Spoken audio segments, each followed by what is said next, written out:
I have spent 101 years building monuments out of steel and glass that will outlast my name.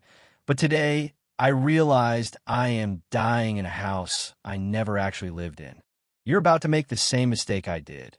And the worst part is, you'll think you're doing it for the people you love.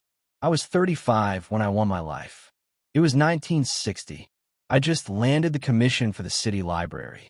I remember standing on that dirt lot, clutching a roll of blueprints like they were the Ten Commandments.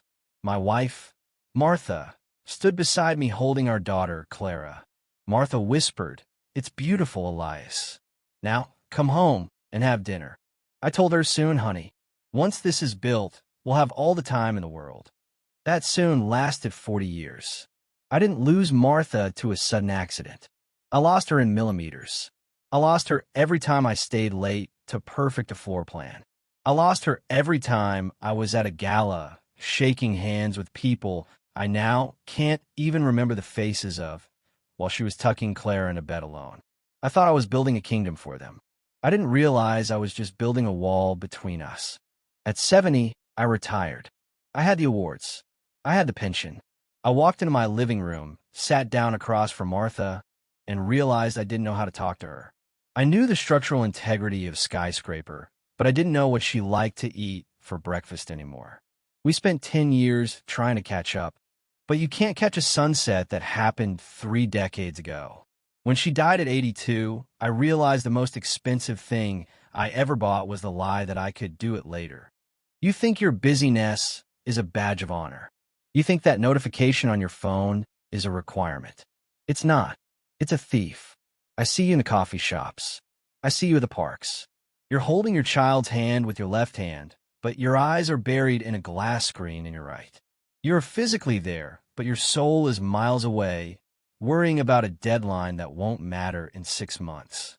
Here is the secret they don't tell you at graduation. The world doesn't need more successful people. The world is dying for present people. My daughter Clara is 70 now. She lives 3 states away. When she calls, she sounds like a stranger who is being polite to an old man. That is my legacy, not the library, not the skyline. A polite stranger. I am still pierwsze. My eyesight is failing, and my memory is a sieve. But in the dark, I don't see the buildings I designed. I see the face of a 5-year-old girl holding a dandelion, waiting for a father who was too busy looking at a blueprint to notice she was holding the sun in her hand. Don't build a monument. Build a memory. Put your phone face down. Right now. Don't finish this video. Don't look for the next one. Go into the other room. Find a person who expects nothing but your time, and look at them until you actually see them.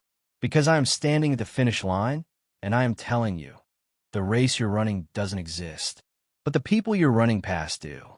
And let me tell you something even harder to hear. The buildings did outlast me, just like I planned. They're still there, steel ribs against the sky, glass catching the morning light. Students still walk into that library. Couples still take photos in front of the courthouse I designed. My name is etched into plaques bolted into stone. But plaques don't visit you in the hospital.